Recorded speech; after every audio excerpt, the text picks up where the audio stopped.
Hey everyone, Andy here with Mossy Creek Fly Fishing.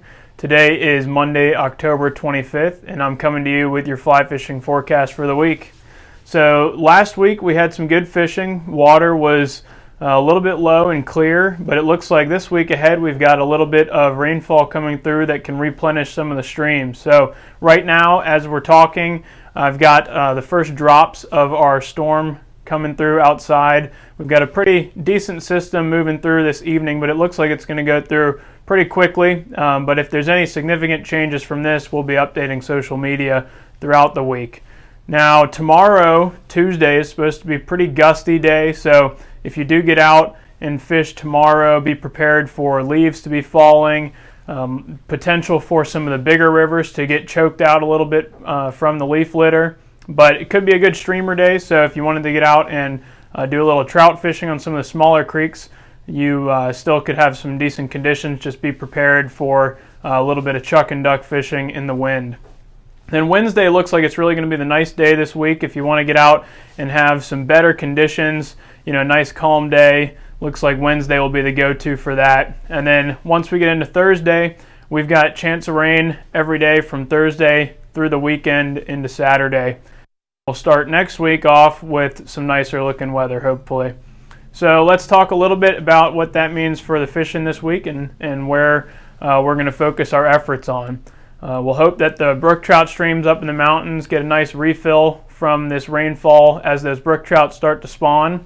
And we'll be focusing our efforts this week really on some of our delayed harvest trout streams and our special regulation catch and release waters. So streams like the North River delayed harvest have been stocked, Back Creek delayed harvest, the Jackson River, the special regs, as well as the upper section there, the South River over in Waynesboro. So lots of good options to get out and target some of these delayed harvest and special regulation waters right now.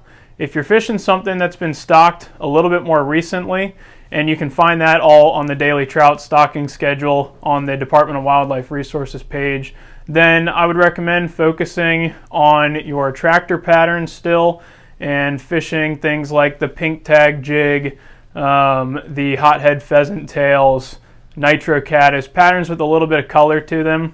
Now, that can change if we do get a bunch of rainfall and the water comes up. Then we'll focus more on larger profiled rubber leg patterns and some streamers, but we'll kind of have to wait it out and see what the storms towards the end of the week do for that. If you're fishing something that has been stocked a little bit longer ago and the fish have had a little bit more time to get used to it and they've been caught a couple times now on some of those attractor patterns, if the water stays clear, it's a good idea to size down a little bit. Try some of your midge patterns to those fish that have seen a lot of other stuff, and maybe go for some more natural flies as well. Another one to mention that was stocked is Spring Run. That's another great stream that doesn't get a whole lot of pressure, so good one to get out and check out. And looking at the spring creeks, some of our catch and release water like Beaver Creek and Mossy Creek, Mossy has finally started to clear up a little bit. That could change with the rain that we've got moving through, but we've had decent success this week on some of our hopper patterns. I talked to a couple folks in the shop this week who were fishing the sweetgrass hopper, one of which had caught a nice 20-inch fish on that.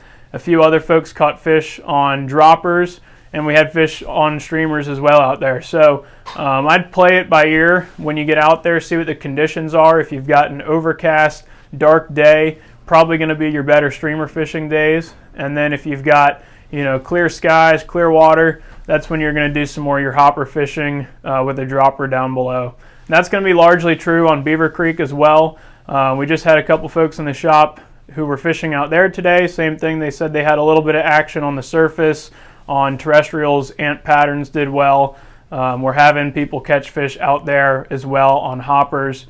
And nymph fishing as well has been great. But if you've got a darker day and overcast, again, streamer fishing would be a good thing to do out on Beaver Creek as well. We look at some of our bass fishing opportunities. We're starting to move towards the end of that. We had some last week and yesterday. We are starting to have a major shift in our weather. like I said, we've got lots of wind moving through tomorrow, so we're going to see leaves really filling up in the Shenandoah. You know, your big rivers are receiving leaves. Musky fishing, or if you're getting out bass fishing, just be aware that as we move through the next couple of weeks, those leaves could be a problem, especially on your windier days. So we will update y'all throughout the week if we have any major changes from the weather, but otherwise, get out and go fish and enjoy, and we'll be back next week. Thanks.